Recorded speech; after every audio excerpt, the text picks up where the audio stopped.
Les rendez-vous de l'Église protestante unie.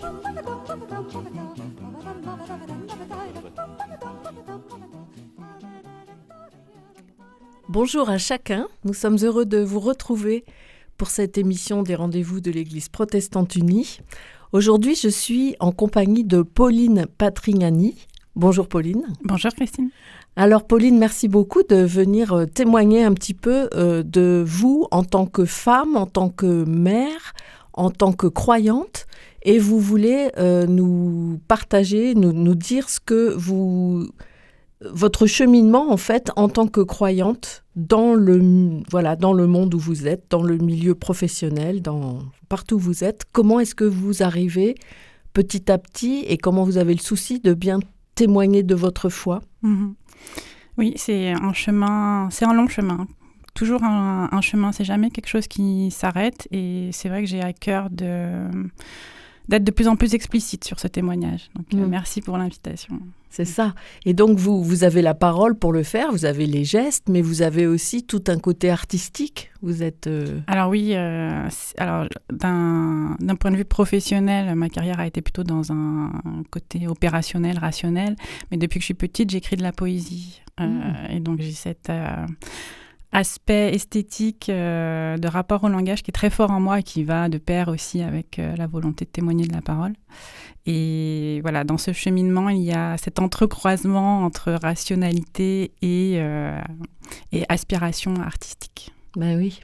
Alors, si on reprend votre vie, si vous voulez bien, on reprend par le début, et puis vous allez nous dire petit à petit les étapes, puisque vous avez fait des prises de conscience, vous avez pris des décisions dans votre vie et qui ont quand même changé vos engagements et voilà les étapes de votre vie.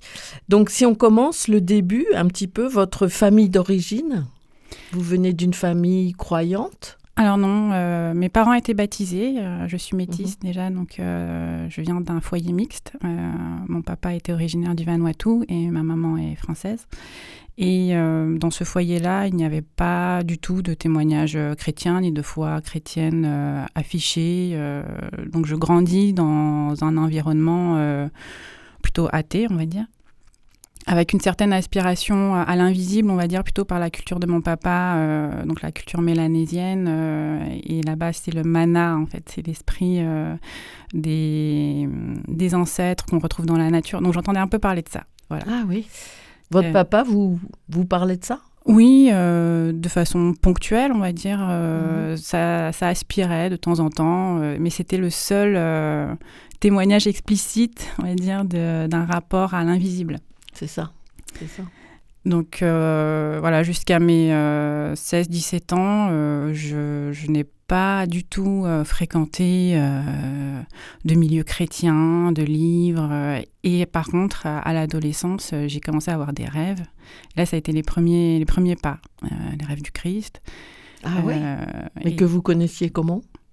Alors, ça fait partie, on va dire, un peu c'était les moments où le Christ marche sur l'eau, donc voilà, qui font partie un peu de l'imaginaire populaire commun, quoi.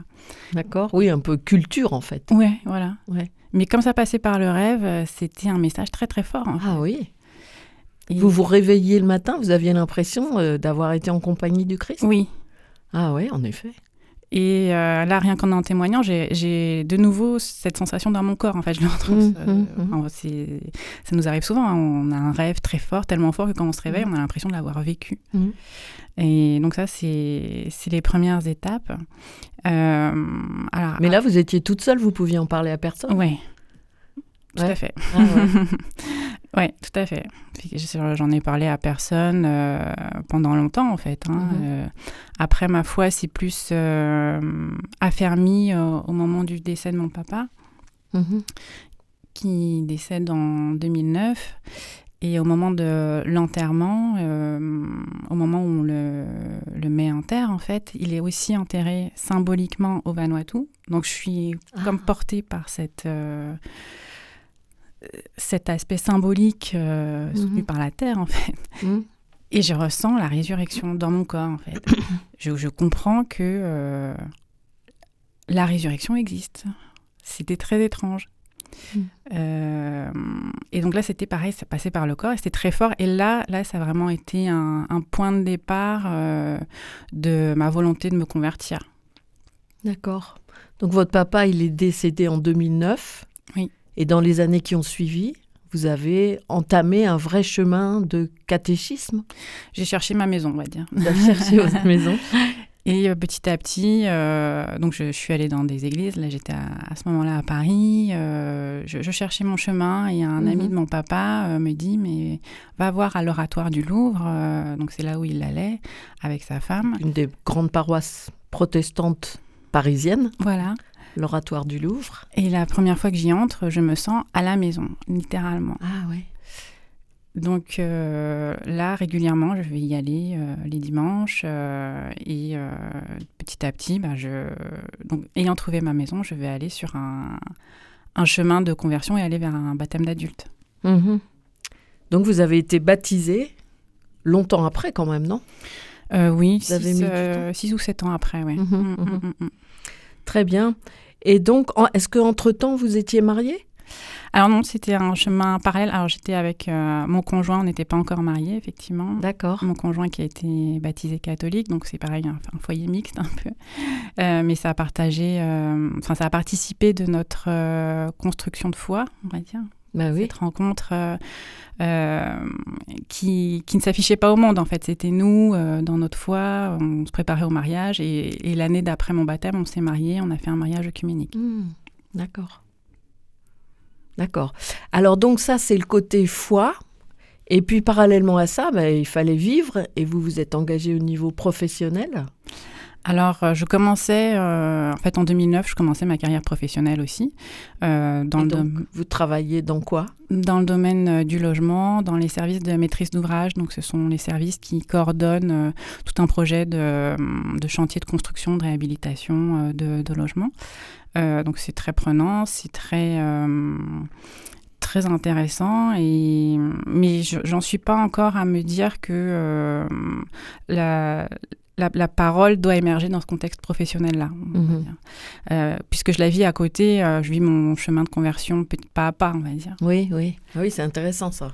Donc vous avez une vie avec 2 volets. Un volet cheminement spirituel et rencontre d'autres personnes en marche chrétienne, de spiritualité. Et à côté, vous avez votre travail. Voilà. Par contre, j'expérimente bien la confrontation à la laïcité. Je ressens qu'on ne parle pas de sa foi au travail. Voilà. Oui. Vous avez essayé ou non ? Non, à cette période-là, non. Comme je venais de trouver ma maison, on va dire, je pense que j'avais envie quand même d'en parler, mais bon, c'était pas cet espace-là qui était le bon. Donc ça n'avait rien de violent, on va dire, c'était juste un constat en fait, qui concerne beaucoup de monde aujourd'hui. Voilà, on est dans sa vie professionnelle, on travaille sur nos tâches, point. D'accord. Donc là, vous aviez en gros entre 20 et 30 ans. Voilà, c'est ça. En région parisienne ? Oui. Voilà. En région parisienne. Et de fil en aiguille, donc on se marie et on va déménager à Nantes. Où là, les choses vont prendre une autre tournure puisque je vais devenir maman. Voilà, oui, ça fait pas mal de changements. Et je vais faire une démission pour suivi de conjoint pour me mettre à mon compte. Donc là, mon contexte professionnel change aussi. Mon rapport à mon identité. Donc tout ça, c'était il y a quoi ? Eh bien, c'était il y a 8 ans. Ouais, voilà. 8 ans. D'accord. Donc vous changez de lieu, vous arrivez à Nantes, vous changez de travail, d'orientation professionnelle et vous devenez maman. Voilà, de statut. Et donc ça fait beaucoup de changements d'identité en fait. Ouais, c'est sûr. À quoi je me rattache pour me définir, sachant que la maternité a été un changement complet de mon centre de gravité. Et a vraiment tout rebalayé. Et c'est là, vraiment, je pense, avec la naissance de mon fils, qu'affleure la volonté d'aller plus vers l'explicite dans ce témoignage de la parole. Parce que l'enfant participe de cet émerveillement, en fait. On a dans la Bible le Christ qui nous dit que les enfants sont les plus proches du royaume. C'est vrai. Et quand on le vit, on a envie d'en parler. Alors, c'est commun de considérer que les enfants sont des sources de sagesse, mais c'est plus fort que ça. Ils sont les plus proches du royaume, en fait. C'est vrai. C'est intéressant, ça. Dites-nous plus de ça, je trouve. Eh bien, je pense qu'il y a quelque chose justement si je reviens au rapport au langage, dans le fait qu'au début, ils ne savent pas parler, donc ils sont vraiment dans le contact humain, dans le relationnel et dans l'amour. C'est un rayonnement d'amour pur, sans jugement. Et ce qui est ce à quoi nous sommes appelés, à ne pas juger. Et les enfants sont un témoignage incroyable de cette capacité à être en relation, à recevoir et rayonner de l'amour sans juger. Et c'est pour ça que je trouve qu'ils sont une école, même si finalement ils ne baignent pas forcément dans des milieux chrétiens, mais en soi, l'enfant est le plus proche du royaume. Et est notre maître. Devrait être notre maître. Donc, avant de continuer, je vous propose qu'on écoute une chanson que vous avez apportée, qui vous touche. Vous voulez la présenter ou on l'écoute ? Oui, je peux la présenter. Donc, c'est Un chemin possible de Hopen avec Makeda. Très bien, Un chemin possible. Donc, on va écouter ce chant. Je connais une puissance impossible à imaginer. Créateur invincible, il s'est abaissé. Défenseur de nos âmes, mon prince humilié. Je connais des lendemains meilleurs possibles à ses côtés. Le pain des anges offerts encore immolé. Et le sourire de l'esclave enfin libéré. Il est un chemin possible, malgré le danger. Un chemin rendu visible dans l'obscurité. Et si la terre tremble à nouveau, je tiens ferme à ses côtés. 3 jours après la mort, il est ressuscité, m'emportant dans la gloire. Il est ressuscité.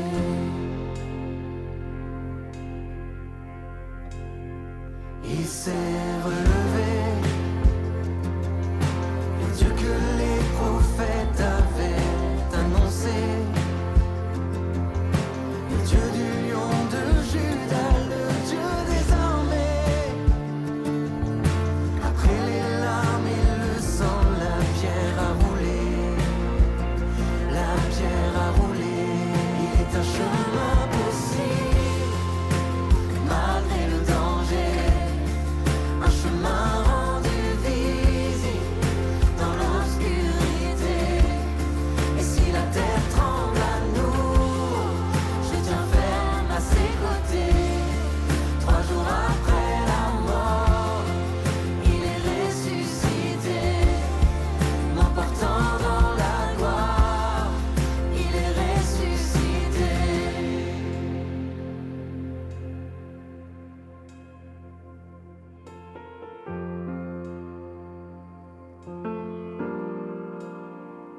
J'ai choisi de suivre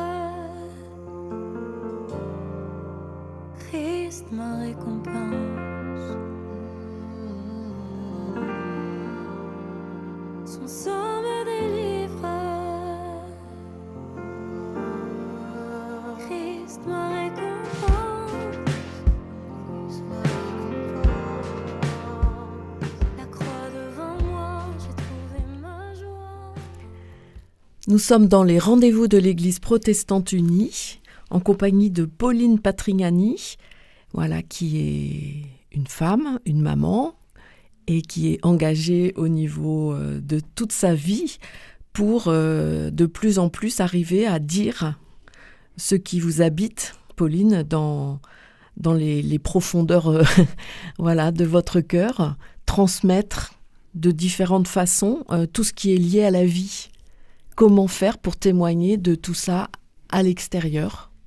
Oui, grand défi. C'est sûr. C'est sûr. Et c'est vrai que la foi et la lecture de la Bible et ce à quoi on aspire en écoutant les paroles du Christ ont un côté intransigeant en fait et challengeant. Et c'est ça qui me tient à cœur, de garder ce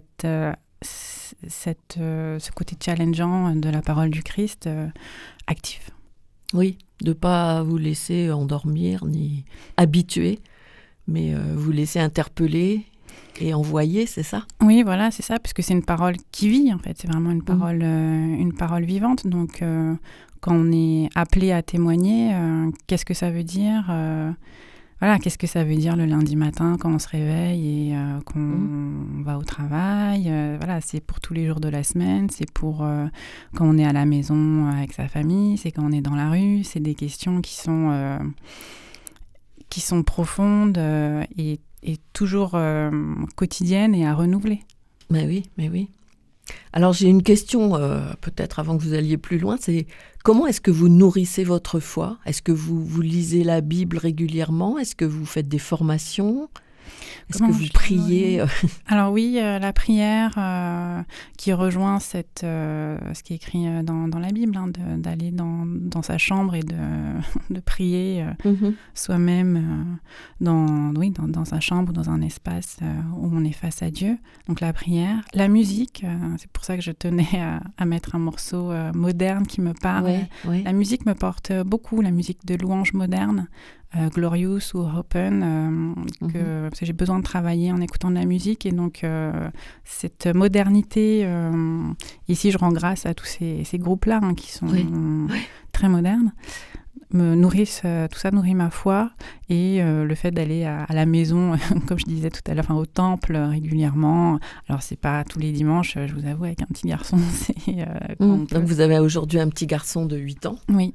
Et votre mari catholique. Et vous venez tous les trois au temple régulièrement? De temps en temps, voilà. Mon fils a commencé le caté le dimanche, donc on suit un peu, on le force pas, il est tout à fait volontaire, il a envie. Ce qui est dans la continuité de ce que je disais tout à l'heure, quand on laisse Dieu aspirer dans le cœur des enfants, il fait son travail. Et vous allez à la messe aussi de temps en temps ou... On y va moins. D'accord. Très bien, donc ça c'est la façon dont vous nourrissez votre foi. Et alors si on rentre un peu dans ces paroles d'évangile qui vous turlupinent, ou qui vous mettent debout, comment vous décririez un petit peu cette parole de Jésus qui vient vous chercher et qui ne vous laisse pas tranquille?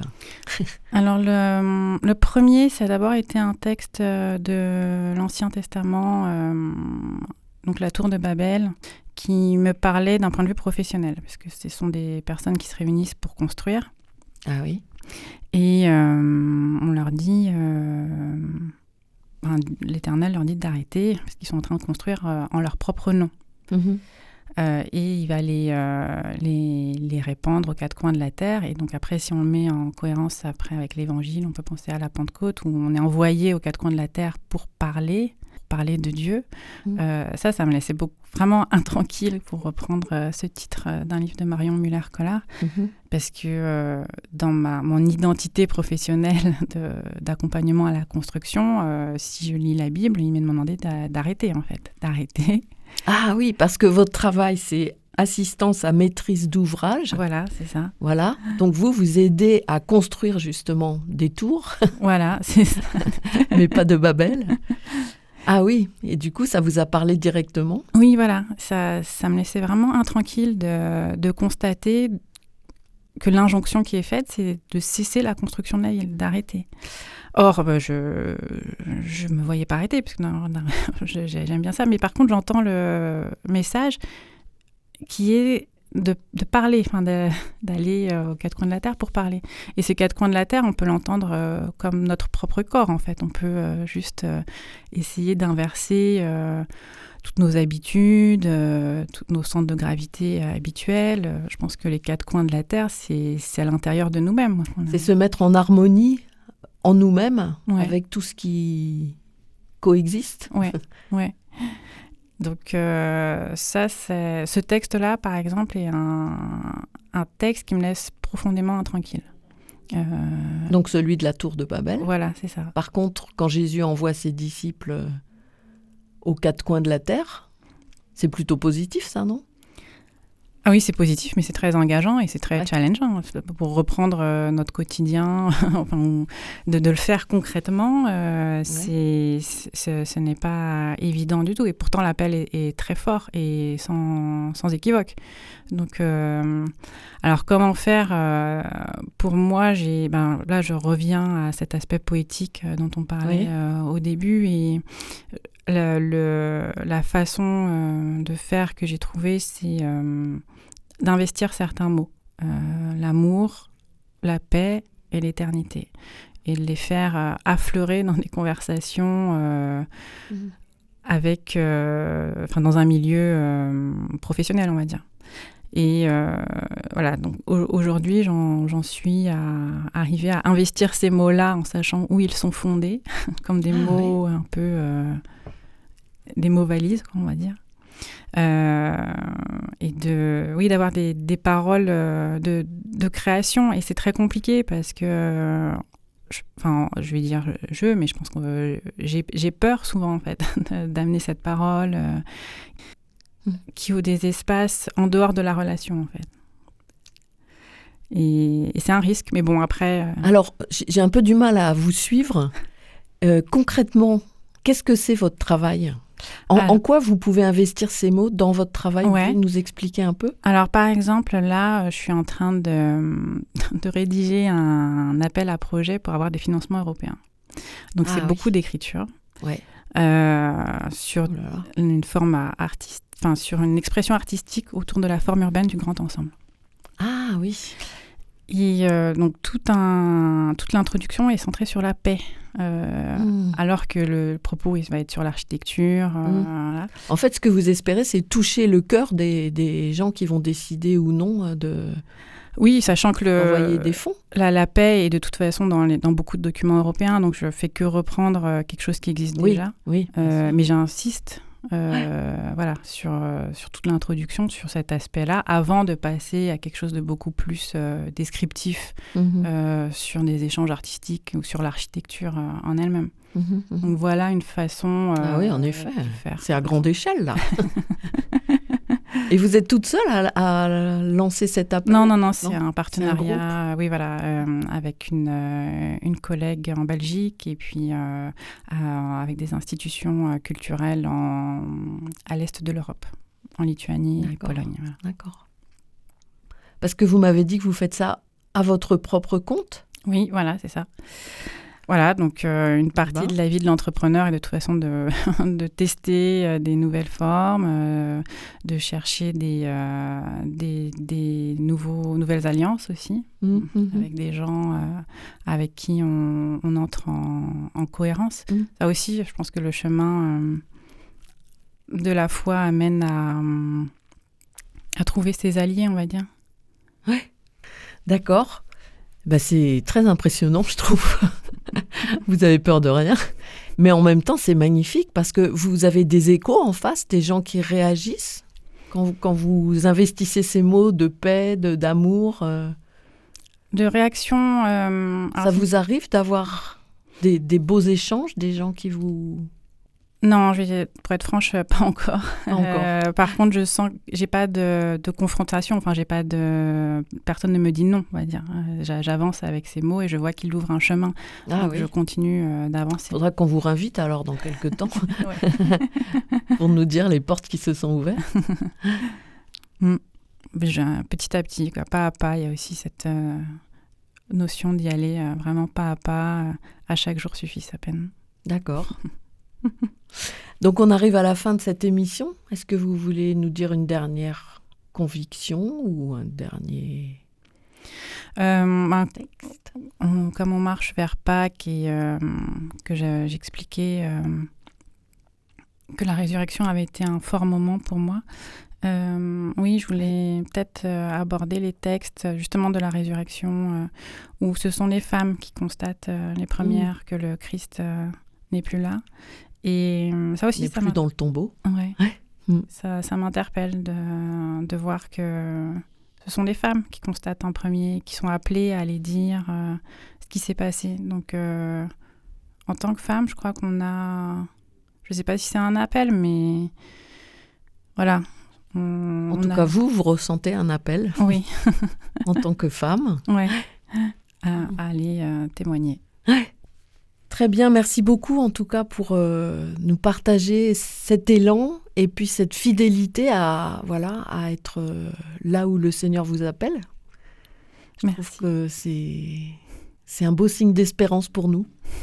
Et bonne route à vous alors. Merci. À bientôt.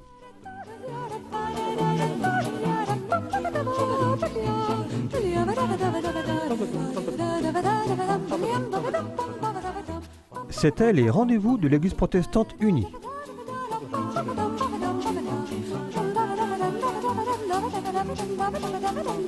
Thank you.